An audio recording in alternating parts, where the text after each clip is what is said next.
Mama di Depok, Jawa Barat gagalkan aksi komplotan curanmor di rumahnya. Mama di Rengas Dengklok, Karawang mengamuk rusak warung remang-remang tempat prostitusi. Wahana indoor climbing di Tangerang Selatan, Banten hadirkan panjat tebing yang memacu adrenalin anak-anak.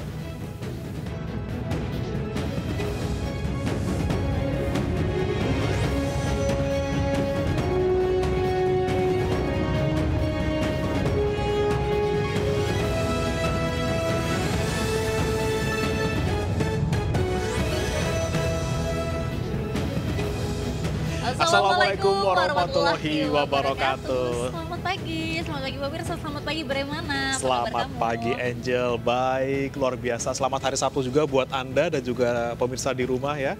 Sudah hari Sabtu ya, sudah Betul. akhir pekan, tandanya beristirahat mungkin bagi para pekerja yang liburnya atau Normal. bekerjanya Senin sampai Jumat. Kalau Ya, kita seperti kita kerja tetap. Tapi kita happy kok ya, walaupun kerja di weekend, tapi kita punya banyak banget informasi. Tadi kan ada soal wall climbing juga. Iya, dan juga informasi-informasi menarik yang patut mungkin pemirsa waspadai.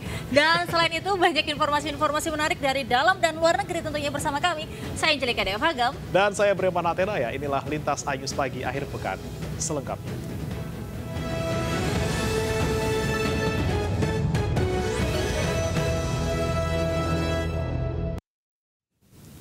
Kita awali Lintas Anyus Pagi akhir pekan dengan informasi di Depok, Jawa Barat pemirsa. Komplotan pelaku pencurian sepeda motor harus gigit jari setelah aksinya digagalkan emak-emak lantaran pelaku kesulitan membawa kabur motor incarannya yang dipasang rantai.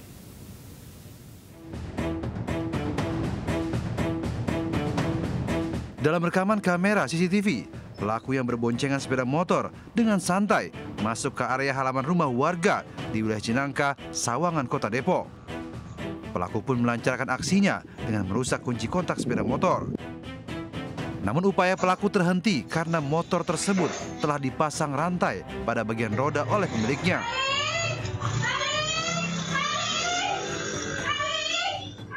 Seorang mama penghuni rumah pun keluar sambil berteriak, membuat para pelaku langsung tancap gas meninggalkan lokasi.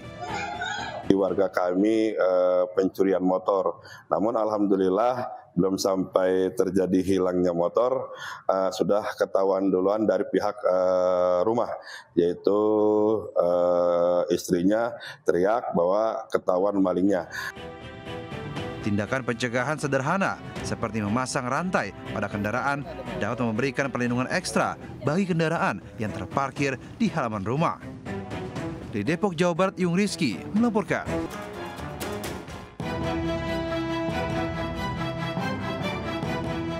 Polisi mengamankan Aceh, seorang general officer atau tingkat manajer di Rumah Sakit Spesialis Mata di Makassar, Sulawesi Selatan. Tersangka ditangkap karena tega melakukan pelecehan seksual terhadap wanita yang merupakan anak buahnya. Sebelumnya Aceh menyerahkan diri ke polisi usai tindakan asusilanya viral. Ia pun telah menjalani penahanan di rumah tahanan Polrestabes Makassar. Hasil pemeriksaan, tersangka sudah 2 kali melakukan aksi asusila di ruangan kantornya. Aksi tersangka ini sudah berlangsung sejak bulan Mei 2024 lalu. Saat beraksi, ia menggunakan modus relasi kuasa dengan mengancam korban yang merupakan anak buahnya. Pelaku ini mempunyai kekuasaan untuk menilai kinerja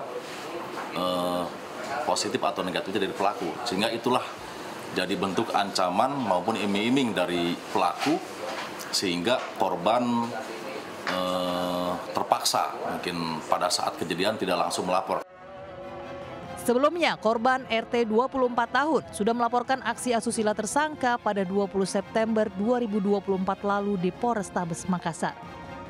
Dari Makassar, Sulawesi Selatan, Leo Muhammad Nur, Ainus melaporkan. Pemirsa, aksi pencurian sekarung paket berisi bahan-bahan kue di Jalan Kerendang Raya Tambora, Jakarta Barat pada Rabu sore kemarin terekam jelas kamera pengawas atau CCTV. Pelaku yang nekat melancarkan aksinya seorang diri bermodus menjadi kurir paket dari wilayah lain untuk mengelabui karyawan toko yang dititipkan barang.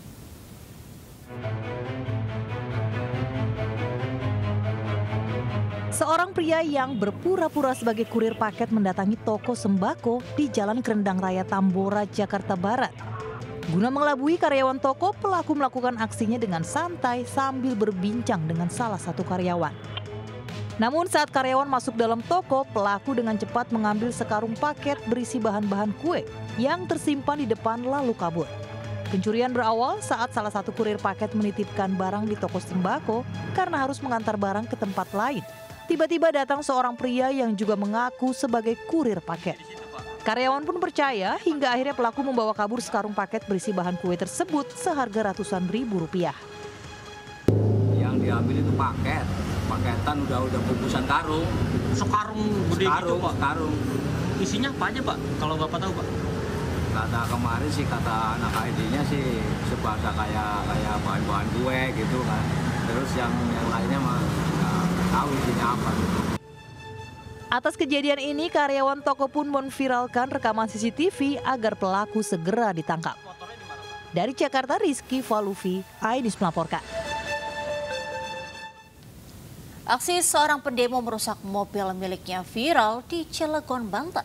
Pelaku diduga kesal dengan ulah anggota ormas yang membela sejumlah pabrik industri.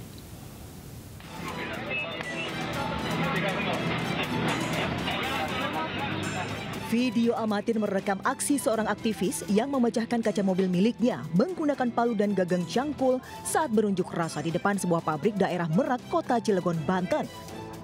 Ia bahkan mencoret-coret mobil dengan cat. Aksi tersebut dilakukan di tengah jalan hingga membuat arus lalu lintas terganggu. Aksi memecahkan kaca mobil tersebut sempat membuat warga sekitar cemas. Guna menghindari keributan, aktivis tersebut akhirnya diamankan aparat kepolisian. Diketahui aktivis tersebut akan menggelar aksi di depan sebuah pabrik kimia dengan massa berjumlah 500 orang, namun hanya 10 orang yang datang. Warga sendiri mengaku tidak merasa keberatan adanya perusahaan dan mendukung industri yang ada di wilayah mereka. Pacul sama palu. Jadi si kepala pacul itu dilepas sama palunya, terus si gagang pacul itu dihajarin ke mobilnya serta palunya itu dihajarin ke kaca mobilnya, jadi dia ngerusak mobilnya dia sendiri. Belum diketahui motif perusakan, sementara pelaku masih menjalani pemeriksaan di Mapolres Cilegon, Banten. Dari Cilegon, Banten, Iskandar Nasution, iNews melaporkan.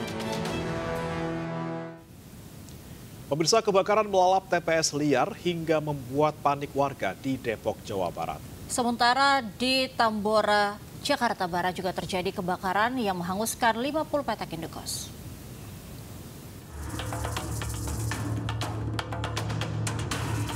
Kebakaran hebat melanda tempat pembuangan sampah TPS liar di Limo, Cinere.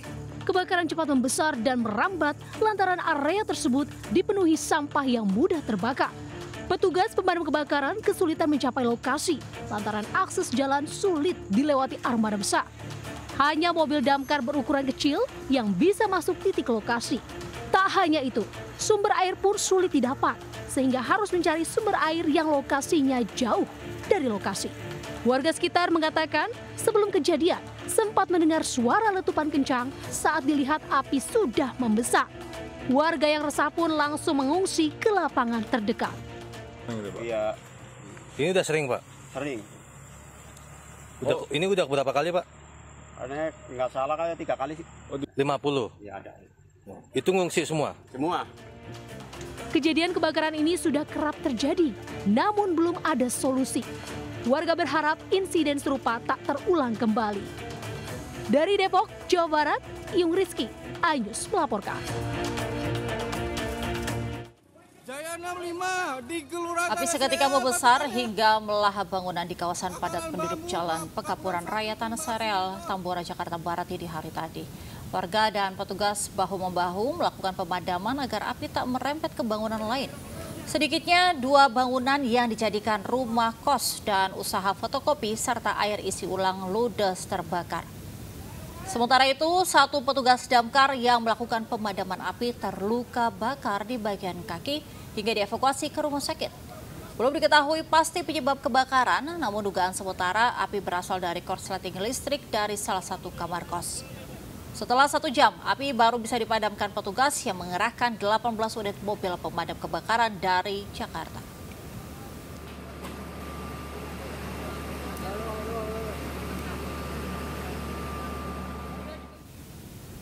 Sebuah mobil mewah hangus terbakar di Jalan Walet Elok, Pantai Indah Kapuk, Penjaringan, Jakarta Utara pada Kamis sore. Sebelum terbakar, mobil sempat mengalami kecelakaan beruntun. Kemudian muncul api dari bagian mesin dan api langsung membesar.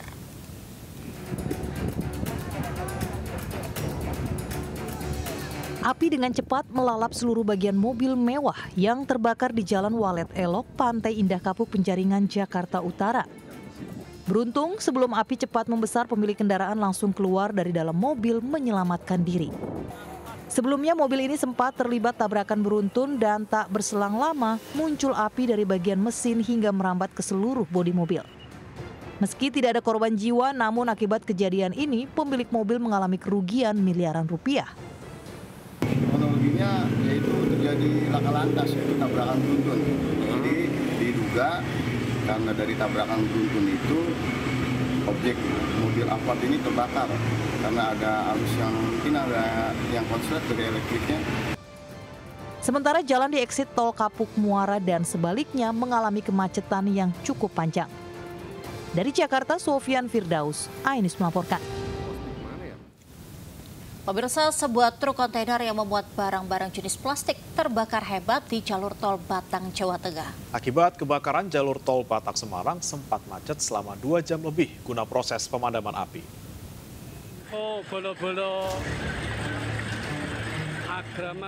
Beginilah detik-detik kebakaran truk kontainer di kilometer 358A, jalur tol Batang Semarang, Jumat siang. Api yang keluar dari kabin truk terus membesar. Angin yang kencang membuat api dengan cepat membakar seluruh kabin dan bodi truk hingga tak tersisa. Tak ada korban jiwa dalam kejadian ini, namun kerugian diperkirakan mencapai ratusan juta rupiah. Menurut polisi, kebakaran bermula saat truk melintas di tol Batang menuju Semarang mengalami pecah ban. Sopir truk Agus Suprianto, warga Rembang, Jawa Tengah, menepikan kendaraannya tiba-tiba terlihat percikan api dari kabin truk dan langsung membesar. Truk membawa bahan mudah terbakar jenis plastik sehingga mempersulit pemadaman api. Satu pengemudi alhamdulillah selamat, dan pada pukul 14.20 petugas dari Kepolisian Resort Batang, Jasa Marga dan pemadam kebakaran sudah dapat memadamkan api, dan untuk arus lalu lintas saat ini sudah dapat berjalan relatif lebih baik. Api berhasil dipadamkan sekitar 2 jam setelah sejumlah mobil pemadam kebakaran tiba di lokasi. Akibat kejadian tersebut, jalur tol Batang Semarang sempat tersendat dan macet lebih dari 2 jam. Dari Batang, Jawa Tengah, Suryono Soekarno, iNews melaporkan. Pemirsa, kebakaran menghanguskan bangunan kontrakan 3 lantai di permukiman padat penduduk Kelurahan Jembatan Besi, Tambora, Jakarta Barat, Jumat siang. 50 kamar kontrakan ludes terbakar. Diduga penyebab kebakaran dari kompor penghuni kontrakan yang sedang memasak.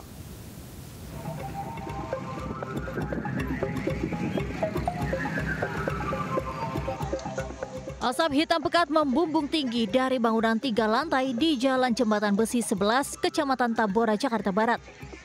Banyaknya material dan barang-barang mudah terbakar membuat api cepat membesar. Akibat kebakaran ini, 50 petak kamar kontrakan dalam satu bangunan berlantai 3 ludes dilalap api. Diduga penyebab kebakaran dari kompor yang sedang digunakan saat memasak oleh penghuni kontrakan.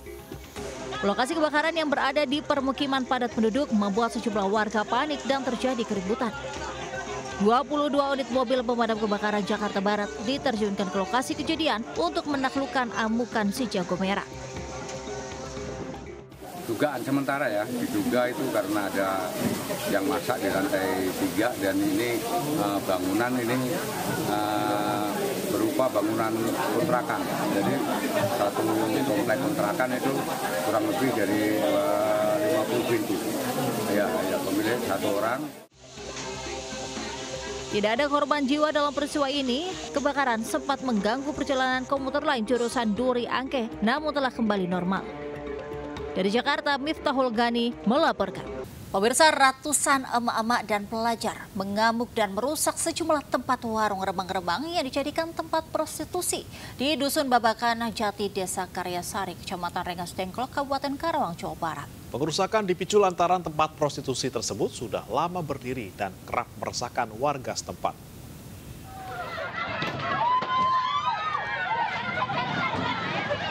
Kesal karena tidak juga ditertibkan dan kerap meresahkan warga setempat, ratusan emak-emak menyerbu warung remang-remang yang dijadikan tempat prostitusi.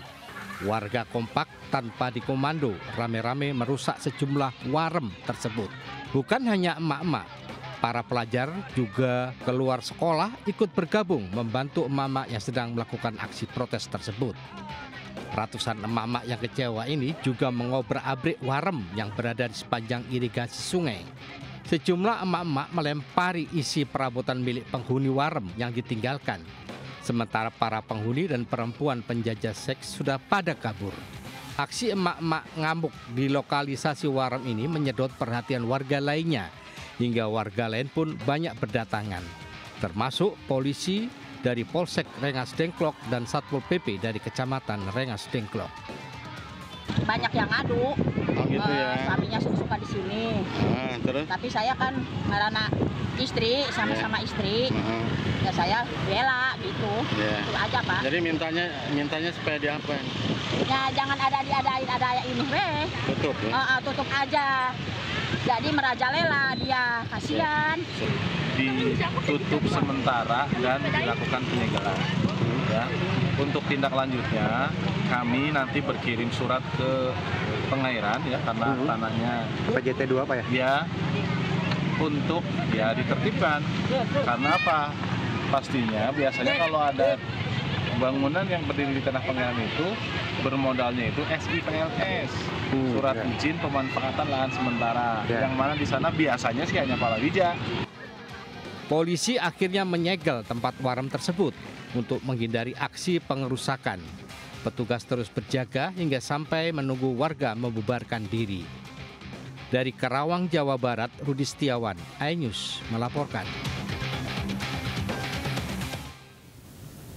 Puluhan warga yang didominasi emak-emak mengadang petugas jurusita Pengadilan Negeri Jakarta Timur saat akan mengeksekusi lahan di Kampung Bojong Rangkong, Duren Sawit, Jakarta Timur. Ya, warga menolak proses eksekusi lahan yang berdampak pada warga di satu RT. Ini kampung milik kita, bukan mafia. Ya, berpihak sama mafia, mau berpihak sama rakyat miskin. Sambil membawa spanduk berisi penolakan, mak-mak mengadang jurusita dari PN Jakarta Timur di kawasan Pondokopi Duren Sawit, Jakarta Timur. Warga menolak proses sita lahan seluas 5.864 meter persegi di mana ada 140 rumah di atasnya. Ketegangan sempat terjadi saat warga beradu argumen dengan petugas. Petugas menyatakan perintah sita lahan dilakukan untuk pemblokiran sertifikat agar selama proses sita tidak ada kegiatan jual beli atau menggadaikan sertifikat sesuai putusan pengadilan. Meski sempat mendapat penolakan, namun petugas tetap melanjutkan eksekusi lahan sesuai putusan pengadilan. Langsung ucul-ucul ada yang mengakui, ada yang mengaklaim ini tanah mereka, tanah dia gitu.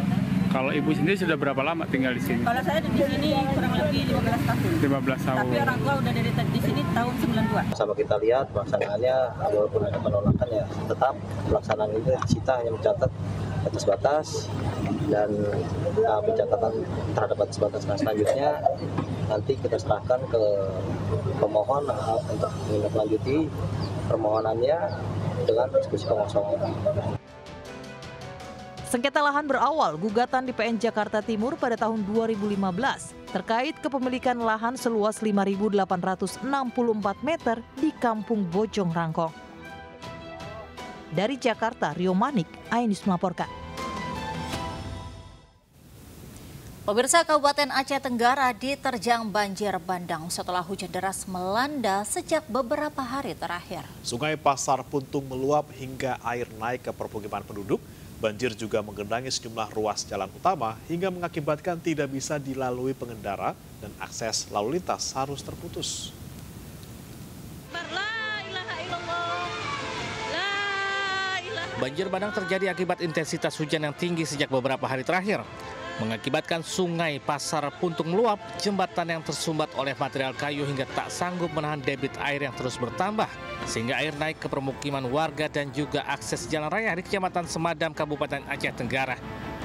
Akibat banjir bandang yang tiba-tiba datang membuat warga panik dan harus berlari meninggalkan rumah untuk mencari tempat yang lebih aman.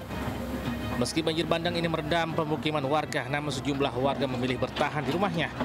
Banjir juga menggenangi sejumlah ruas jalan utama yang membuat jalan tidak bisa dilalui, hingga lalu lintas kendaraan harus terputus.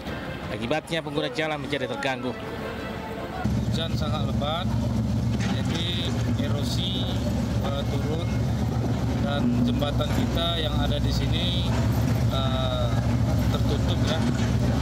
Jadinya airnya meluap serta membawa material dan pohon-pohon dari pegunungan. Ya, kami harap dengan cuaca ekstrim hari ini ya mungkin karena sudah memasuki bulan Oktober ya mungkin langganan banjir setiap tahunnya ada di Aceh Tenggara ini. Ya kami harap kepada warga di daerah aliran sungai yang mampu supaya bisa kira-kira untuk mempersiapkan diri supaya jangan ada nanti terjadi ya mungkin longsor dan banjir bandang yang ada di Aceh Tenggara. 2 unit alat berat diturunkan ke lokasi untuk membersihkan material yang menutupi ruas jalan utama. Berselang 3 jam setelah alat berat bekerja membuat akses jalan kendaraan pun sudah mulai dapat melintas. Dari Kabupaten Aceh Tenggara Aceh, Medi Arjuna News melaporkan. Kita beralih ke informasi lainnya, Presiden Joko Widodo kembali mendarati Bandar Udara Nusantara Penajam Pasir Utara, Kalimantan Timur. Presiden didampingi Ibu Negara menggunakan pesawat besar jenis Boeing 737-800.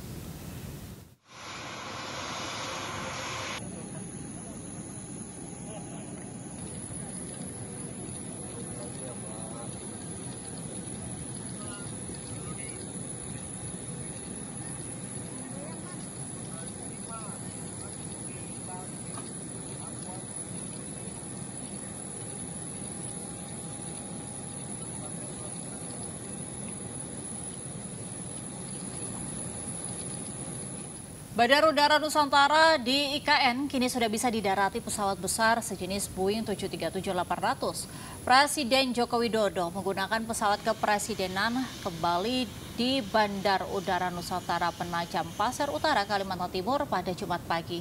Presiden didampingi Ibu Negara menggunakan pesawat besar jenis Boeing 737-800. Ini merupakan pertama kali pesawat yang biasa digunakan dalam setiap kegiatan kunjungan kerja Presiden ke berbagai daerah mendarat di Bandara Nusantara.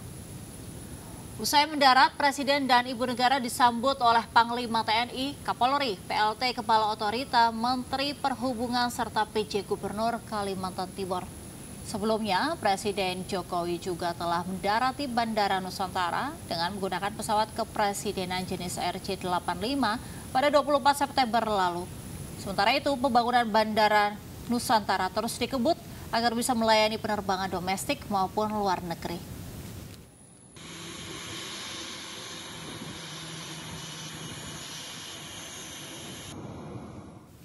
Pemirsa, Presiden Joko Widodo meresmikan Istana Negara di Ibu Kota Nusantara atau IKN Kalimantan Timur pada Jumat sore. Sebelumnya pada Jumat pagi, Presiden Jokowi meresmikan rumah sakit di Ibu Kota Nusantara.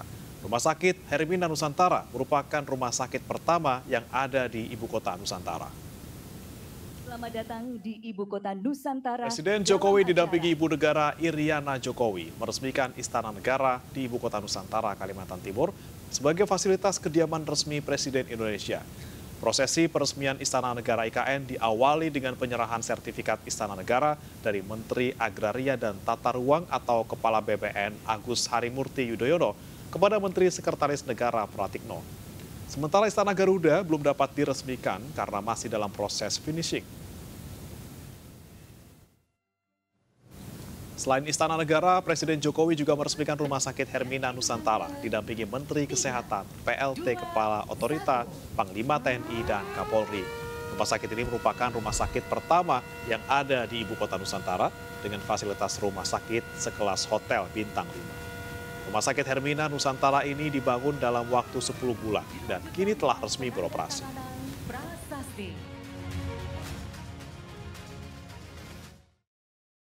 Rumah Sakit Hermina ini memang memiliki desain, memiliki interior yang beda dari rumah sakit yang pernah saya lihat. Seperti Hotel Bintang 5.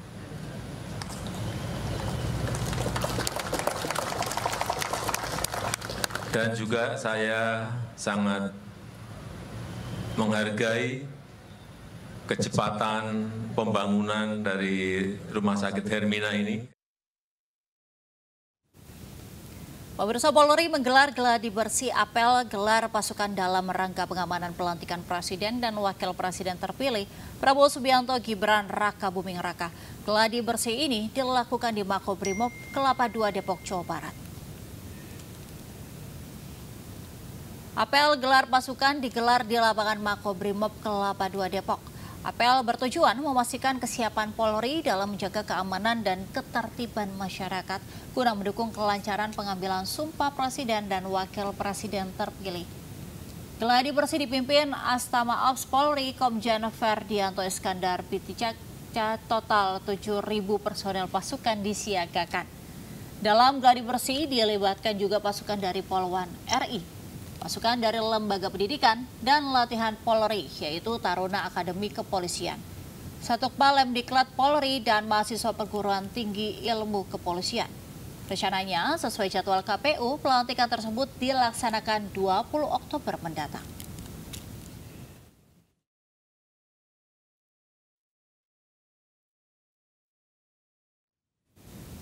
Informasi lainnya pemirsa, PT MNC Asset Management menyelenggarakan acara Refresh and Reconnect MNC Mutual Funds bersama agen penjual reksadana di Gedung Ayus Tower, Jakarta.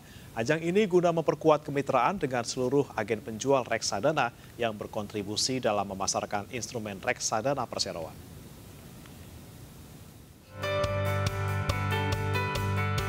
Menyambut bulan inklusi keuangan tahun 2024, PT MNC Asset Management menggelar Refresh and Reconnect MNC Mutual Funds bersama Apert. Hal ini guna memperkuat kemitraan dengan seluruh agen penjual reksadana yang berkontribusi dalam memasarkan instrumen reksadana perseroan.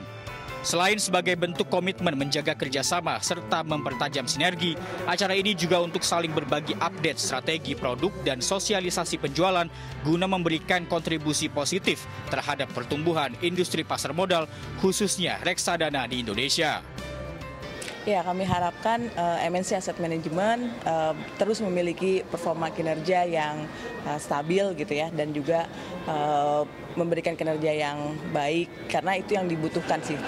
Kalau dari sisi bisnis finansial kan kepercayaan nasabah itu yang perlu dijaga gitu. Jadi selama secure dan aman, stabil. Indo Premier Sekuritas, Bareksa, Philip Sekuritas Indonesia, Ajaib, dan Mire Aset Sekuritas turut hadir pada event yang digelar di Gedung Ayus Tower, Jakarta ini.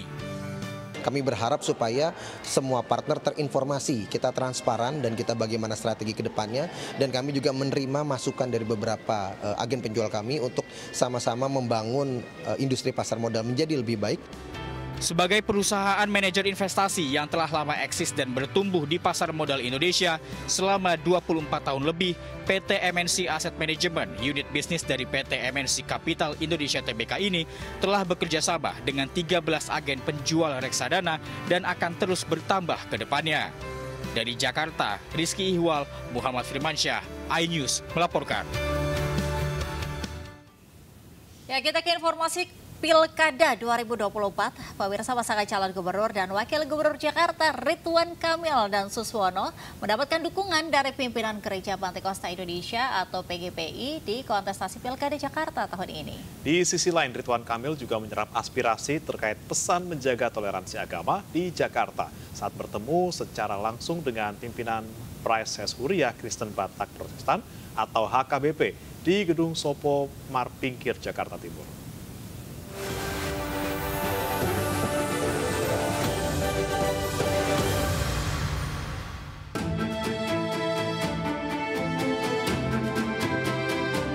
Pasangan calon gubernur dan wakil gubernur Jakarta, Ridwan Kamil dan Suswono, mendapatkan dukungan dari pimpinan Gereja Pantekosta Indonesia atau PGPI di kantor pusat PGPI Kelapa Gading, Jakarta Utara. Paslon Cagup-Cawagup Jakarta nomor urut 1 ini bertemu dengan para pemimpin Gereja Pantekosta Indonesia. Pada pertemuan tersebut, RK dan Suswono memaparkan visi dan misi program kerja yang akan dilaksanakan jika terpilih menjadi gubernur dan wakil gubernur Jakarta 2024 hingga 2029, terutama di bidang toleransi beragama. Kehadiran RK dan Suswono disambut baik oleh pihak PGPI. Ketua Umum PGPI Pendeta Jason Balom Papua menyebut bahwa pihaknya mendukung pasangan Ridho di pilkada mendatang karena dinilai memiliki visi misi program kerja yang dapat menjaga toleransi beragama di Jakarta.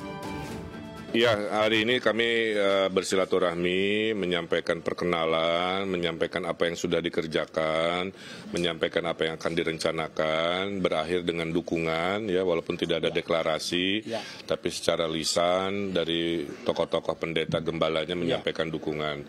Bahkan yang saya terharu, salah satu pendeta mengaminkan apa yang pernah saya kerjakan, menjaga keharmonisan. Sebelumnya calon gubernur Jakarta nomor urut 1 Ridwan Kamil bersilaturahmi ke kantor Preses Huria Kristen Batak Protestan HKBP Jakarta Timur. Kedatangan Ridwan Kamil disambut baik oleh pimpinan HKBP Distrik 8 Jakarta Timur, Pendeta Bernard Manik. Ridwan Kamil menegaskan bahwa kunjungan ini merupakan bentuk komitmennya menjadikan Jakarta yang toleran terhadap semua agama. Dari Jakarta, Amrina Rida, Eri Nugroho melaporkan. Calon Gubernur Jakarta Pramono Anung meninjau Sungai Sunter di Kelurahan Cipinang, Melayu, Jakarta Timur.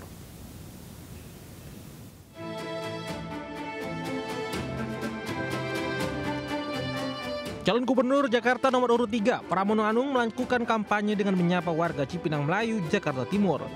Pramono disambut hangat dan langsung menyapa seluruh masyarakat. Ia juga mendengarkan keluhan mereka, salah satunya terkait banjir yang seringkali melanda wilayah ini. Ia juga langsung meninjau kawasan bantaran Sungai Sunter. Cagup nomor urut 3 ini juga menyoroti penyebab banjir yang kerap melanda wilayah ini. Menurutnya banjir di Jakarta terbagi menjadi 3. Pertama banjir kiriman dari daerah atas, kedua banjir lokal, dan ketiga banjir rob. Nah, untuk kawasan Cipinang Melayu ini lebih disebabkan oleh banjir kiriman dan hujan lokal yang terjadi. Di Sungai Sunter ini sebagian karena kiriman. Yang kedua banjir lokal, yang ketiga adalah rob. Kalau kiriman sekarang ini sudah mulai berkurang karena ada 2 waduk yaitu Ciawi dan Sukamahi, kebetulan dibangun di eranya Pak Jokowi, saya turut terlibat di dalamnya sehingga saya tahu banget. Nah, yang jadi persoalan nanti adalah yang banjir lokal. Makanya ada 34 bidang yang dulu sudah di appraisal. Sementara itu, calon wakil gubernur nomor urut 3 Rano Karno atau biasa disapa Sidul berkampanye di kawasan Condet, Jakarta Timur. Tiba di tepi Kali Ciliwung, kawasan Condet, Jakarta Timur, Rano Karno disambut hangat warga dan tokoh masyarakat setempat. Warga Condet selain mendeklarasikan dukungan terhadap pasangan Pramono Sidul, juga menaruh harapan agar jika terpilih memperhatikan kawasan budaya Condet. Sementara Sidul berjanji akan lebih memperhatikan Condet sebagai tempat budaya dan wisata. Di Jakarta, Disti Arifa, Yudi Richard, Endang Priyono melaporkan. Pemirsa, bersama sejumlah artis ibu kota, kampanye bersama antara calon gubernur Banten Andra Soni dan calon Bupati Tangerang Maishal Rashid dihadiri ribuan warga Kabupaten Tangerang. Di hadapan masa pendukungnya, kedua calon kepala daerah ini menjanjikan pembangunan maju di Banten dan Kabupaten Tangerang.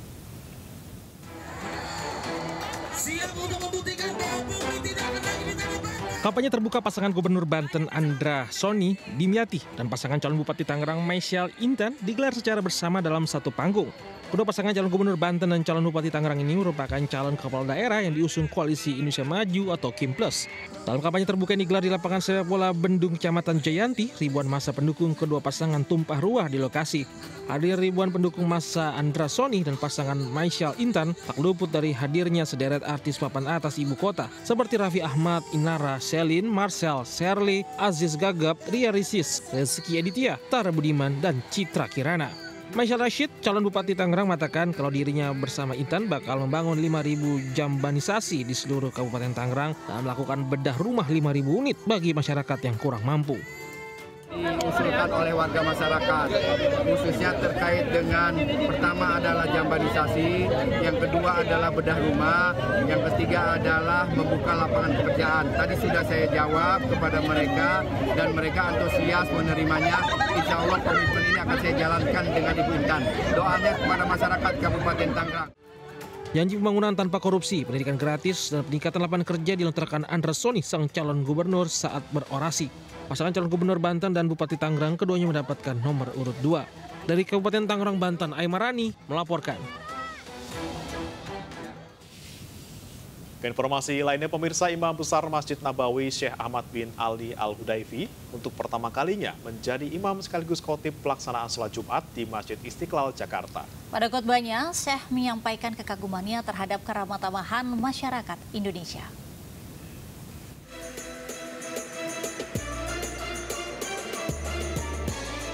Kedatangan Imam Besar Masjid Nabawi Syekh Ahmad bin Ali Al-Hudaifi disambut Imam Besar Masjid Istiqlal Nasaruddin Umar beserta jajaran di pintu VIP Masjid Istiqlal Jumat siang. Sekian kali kunjungan Imam Besar ke Indonesia, ini merupakan yang pertama bagi Imam Besar Masjid Nabawi Syekh Ahmad bin Ali Al-Hudaifi. Tak hanya menjadi imam salat, ia sekaligus menjadi khotib salat Jumat.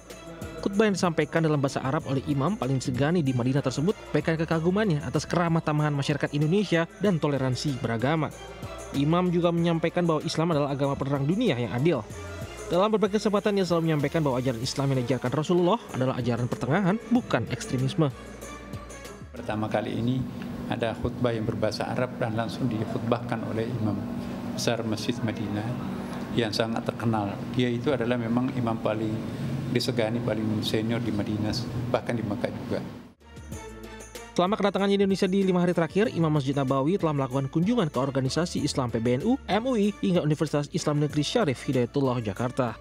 Dari Jakarta, Camar Haenda Seto Zulkarnain melaporkan.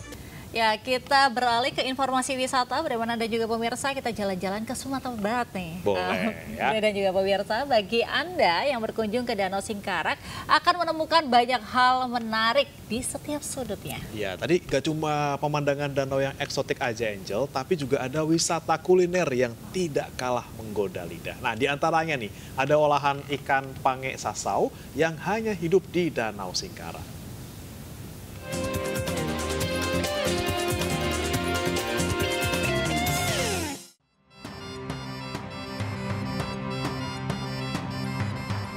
Danau Singkarak termasyhur akan keindahannya. Namun kesan wisatawan berkunjung ke Danau Singkarak akan semakin lengkap dengan menikmati kuliner khas Danau Singkarak yang tak dapat ditemui di tempat lain. Ya, pange sasau, begitu masyarakat sekitar menyebutnya. Pange sasau merupakan kuliner tradisional berbahan baku ikan sasau yang hanya hidup di Danau Singkarak. Kelezatan olahan pange sasau ini tak diragukan lagi setelah dipadukan dengan aneka bumbu rempah seperti bawang merah, bawang putih, jahe, kunyit, lengkuas, cabai giling, daun kunyit, daun kemangi, serai, asam kandis, asam sundi, hingga asam ceremai, serta garam dan tentunya tidak ketinggalan ikan sasau sendiri. Kalau menjadi ciri khas pange sasau ini, kalau dibawa kata untuk lidah itu payah kita merasakan, tapi yang jelasnya pange sasau ini selama ini dari turun-temurun dari nenek moyang kita itu sudah ada. Khasnya cuma yang ada cuma di Nagari Semawang, Jorong Embel ini. Ada ubi. Ubi inilah yang mengentalkan kuahnya. Kemudian ada asam-asam di sini. Ini yang membuat perpaduan rasa asam dengan pedas itu legit di lidah. Sehingga kalau sekali coba, buat ketagihan. Jadi ada asamnya, ada pedasnya, kemudian legit di lidah. Pange ikan sasau pinggiran Danau Singkarak ini terkenal dengan kelezatannya bagi pecinta kuliner. Namun pange ikan sasau hanya tersedia pada saat-saat tertentu, tergantung hasil tangkapan ikan sasau yang hanya hidup di Danau Singkarak. Dari Kabupaten Tanah Datar, Sumatera Barat, Agung Sulistyo, iNews melaporkan. Nah, tapi Angel dan pemirsa, kalau Anda nih tinggalnya di Jakarta, nggak usah jauh-jauh ke Sumatera Barat ya, karena ada hiburan yang menarik juga. Apa itu, Bre? Jadi ada festival lintas melawai yang berlangsung 3 hari penuh, mulai malam tadi sampai hari Minggu besok, Angel. Ya menarik ya, acara ini tuh menghadirkan sederet musisi tanah air yang siap menghibur para generasi muda dengan nuansa retro.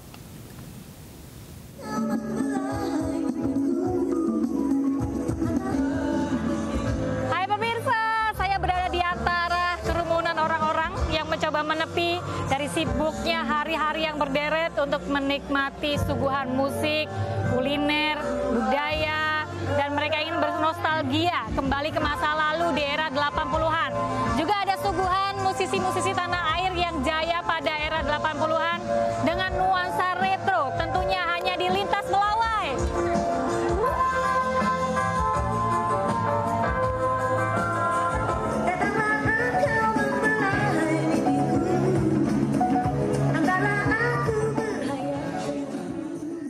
Ratusan orang memadati area Festival Musik Lintas Melawai Volume 2 Golden Era yang digelar di Taman Kota Pruri Melawai, Jakarta Selatan. Acara ini menghadirkan penyanyi-penyanyi 80-an mulai dari Faris RM, Sandro Tobing, Bari Likumahua, Ikang Fauzi, dan sejumlah musisi lawas Indonesia lainnya. Pengunjung tua dan muda antusias hadir di hari pertama menyaksikan penyanyi idola mereka. Sebetulnya ini membuat sejarah ya bagi saya ya, karena saya besar di sini, kemudian saya pindah ke Jakarta Utara dan ada event ini bagus banget buat saya, top deh pokoknya. Semua favorit karena mereka itu bagus-bagus. Faris paling favorit ya, terkenal lah ibaratnya ya, favorit. Terus Ikang Fauzi juga. Saya 6-7 lagu. 6-7 lagu. Nah dengan adanya Lintas Melawai ini gimana perasaannya Bang? Saya sih senang banget ya, karena saya hidup memang dari SMP dan SMA ada di tempat ini, di Melawai di Blok M. Jadi rasanya sangat mengenang sekali ya, dan juga buat generasi muda kita memberitahu ke mereka semuanya bahwa lintas Melawai itu kayak apa sih dulunya gitu. Festival ini pun menjadi wadah ekspresi bagi semua kalangan merayakan nostalgia era 80-an yang tak lekang oleh waktu. Festival musik yang menjadi jembatan penghubung lintas generasi ini akan digelar hingga 13 Oktober 2024. Jadi bagi Anda yang ingin menikmati musik di akhir pekan sembari bernostalgia, Anda bisa datang ke Festival Musik Lintas Melawai. Dari Jakarta, Galuh Pandu, Tri Julianti, Ainis melaporkan. Ya, bagaimana dan juga pemirsa, berolahraga sambil bermain ini bisa jadi kegiatan seru bagi anak-anak nih khususnya untuk menghabiskan akhir pekan. Nah, salah satunya nih Angel nggak usah panas-panas ya, karena ada wahana indoor climbing di Tangerang Selatan, Banten yang menghadirkan area permainan panjat dinding yang menyenangkan tentunya.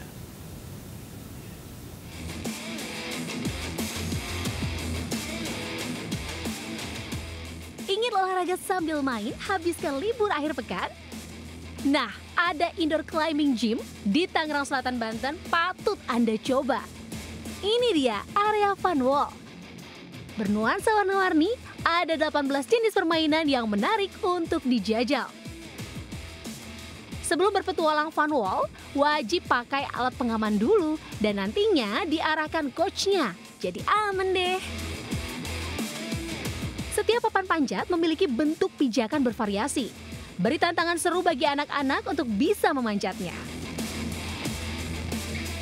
Mulai dari labirin wall, smile face wall, spider web, fireman wall, hingga yang tersulit nih ada gear health wall.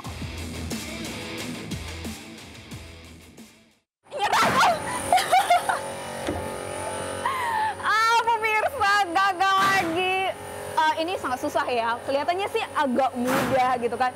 Ternyata pas dicoba gagal. Karena di sini ternyata nggak cuma hanya kekuatan fisik kaki, tapi juga harus bisa cermat, terus harus menjaga keseimbangan, dan tentunya adalah ketangkasan itu sangat penting loh. Mau seru-seruan uji kecepatan? Cobalah berkompetisi dengan teman di Speedwall dan Hand Me the Whole Wall. Yang dilengkapi dengan timer tentunya. Siapa yang berhasil menekan timer lebih dahulu, dialah yang menang. Hore! Puas panjat dinding, jangan lewatkan juga nih permainan fun jump super menegangkan. Siap-siap meloncat untuk meraih benda yang berada di 3 sisi tower. Wah, seru ya! Kegiatan itu paling susah. Paling susah? Kenapa? Susahnya gimana? Itu kayak zigzag gitu. Banyak yang susah gitu, harus banyak pattern, ada yang goyang-goyang jadi susah balance-nya gitu. Paling seru sih yang ini sih. Ini kan dia manjat ya, manjat tebing, udah gitu diwaktuin. Kayak memacu adrenalin banget sih, apalagi kalau udah nyampe puncaknya. Terus kan kita bisa lihat nih, jadi kan kita bisa tahu juga kan gimana yang atlet-atlet yang wall camping kayak gini kan. Funwall kurang lebih ada 18 permainan. Apa aja itu? Nah, salah satunya itu ada spider web, speedwall juga ada, labirin, chimney, sama yang paling suka dicoba sama orang tuh fun jump.